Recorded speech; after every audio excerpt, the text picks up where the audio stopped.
Në këtë inaugurim morën pjesë kryetaria e komunës Mimoza Kusari Lila, drejtori ekzekutiv i Raduniqit Ismet Ahmeti dhe përfaqësuesi i organizatës zvicrane CDI Alan Brown. Banorët e fshatit u shprehën të lumtur që më në fund ky projekt u jetësua në Rakovin.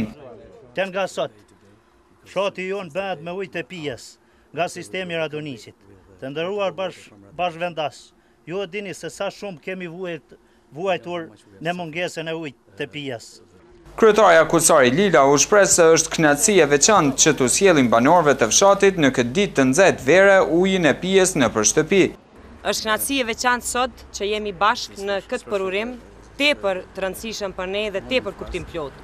Një prej çështjeve më të rëndësishme në momentin kur kemi filluar diskutimin e projekteve për komunën e Gjakovës vitin e kaluar, ka qenë dhe mbetet furnizimi me ujë të pijes.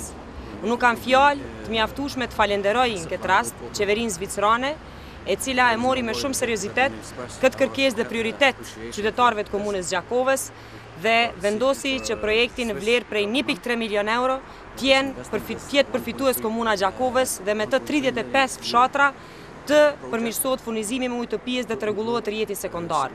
Kuvendi komunal i Gjakovës gjithashtu ka ndarë si vjet në buxhet edhe për rrjetin primar, në veçanti tashmë do të fillojë edhe projekti i fshatrave të Rekës Keqe dhe të tejkalojmë një sfidë cilën bashkë edhe me kompaninë rajonale të sjellësit Radoniqit, cilin du t'i falenderoj për bashkëpunimin e shkëlqyer që kemi pas në këtë periudhë kohore. I gëzuar me realizimin e këtij projekti është ndarë edhe drejtori i kompanisë ujësiellësit Radoniqi Ismet Ahmeti.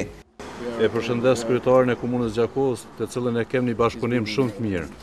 Jo për vetëm për Rakovinin, po për shumë fshatra të komunës Gjakovës që do t'i realizojmë së bashku. Po përshëndes edhe zyrën zvicrane CDI-n, doshin dhe gjithë ata donatorë të cilët na kanë përkrahur dhe do të na përkrahojnë. CDI-ja do të thotë që ka investuar në fshatin Rakovin, është edhe në fshatrat e Rekës Keqe, edhe në 4 fshatra Skivjan, Herexh, Dujak, edhe disa të tjera, edhe në Dushkaj. Kështu që presim që edhe shumë fshatra tjera, edhe në gjitha çka i kemi, do të thotë e kemi një bashkëpunim mirë me CDI-n, kështu që do t'i realizojmë të gjitha. E drejtori CDI-s Brown ka pohuar se nga tani e tutje banorët duhet të paguajnë faturat rregullisht. Jam shumë i lumtur që jam sot këtu për të inauguruar këtë projekt. Qeveria e Zvicrës së bashku me atë të Kosovës është duke shpenzuar mbi 20 milion euro në përmirësimin e rrjetit të furnizimit me ujë në Kosovë. Kemi rreth 16 projekte për të përfunduar në 2 vitet e ardhshme. Jam shumë i lumtur të them se ju jeni të parë që përfitoni nga ky program. Është shumë e rëndësishme të ceket që uji i cili po furnizohet tani të mos keq përdorohet dhe faturat të paguhen me rregull.